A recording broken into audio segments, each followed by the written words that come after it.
नमस्कार लाडक्या बहिणींनो, क्रिश अपडेट या यूट्यूब चॅनलवर तुमचं स्वागत. तर लाडक्या बहिणींनो, मुख्यमंत्री माझी लाडकी बहीण योजनेचे पैसे जे आहेत ते 3 महिन्याचे पैसे आता येणार आहेत आणि त्या 3 महिन्याच्या पैसे कोणाला येणार याविषयी सर्व माहिती आपण या व्हिडिओमध्ये पाहणार आहोत. तर लाडक्या बहिणींनो, तुम्ही जर पहिल्यांदा चॅनलवर आला असेल चॅनलला सबस्क्राईब करायला विसरू नका, जेणेकरून नवनवीन लेटेस्ट अपडेट तुम्हाला लवकरात लवकर या चॅनलवर तुम्हाला मिळून जाईल.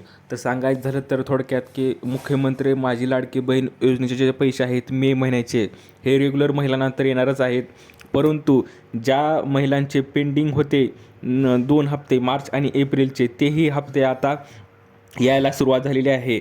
परंतु एक महत्त्वाचे अपडेट सांगायचं झालं तर लाडक्या बहिणींसाठी, की आपण पाहू शकतो की ज्या महिलांचं KYC व्यवस्थित झालं नाही, किंवा ज्या महिलांना पैसे आता हा हप्ता येणार नाही, त्या महिलांना कायमचं वगळण्यात आलेलं आहे असं समजायचं आहे. जेणेकरून खूप जणांचं KYC राहिलेलं होतं, किंवा ते पात्रतेत बसले नाहीत आणि त्यामुळे त्यांना हप्ता आता इथून पुढे येणार नाही.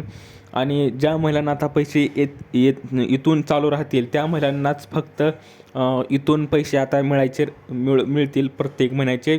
परंतु थोडक्यात सांगायचं झालं तर मे महिन्याचे हप्ते आता यायला सुरुवात झालेली आहे, आणि ज्या महिलांचे 2 महिन्याचे पेंडिंग राहिले होते पैसे, तेही म्हणजेच मार्च आणि एप्रिलचे, तेही आता ते अकाउंटवर पडायला सुरुवात झाली आहे. तर तुम्ही तुमच्या मोबाईलच्या मेसेजमध्ये बॉक्समध्ये तुम्ही चेक करू शकता पैसे आलेत की नाहीत. तर अशी ही अपडेट आहे मुख्यमंत्री लाडकी बहीण योजनेविषयी. तर लाडक्या बहिणींनो, अजून जर काय अडचण येत असेल तर खाली कमेंटमध्ये तुम्ही मेसेज करू शकता. दिलेली माहिती समजली असेल तर व्हिडिओला लाईक करा, जास्तीत जास्त शेअर करा, चॅनलला सबस्क्राईब करायला विसरू नका.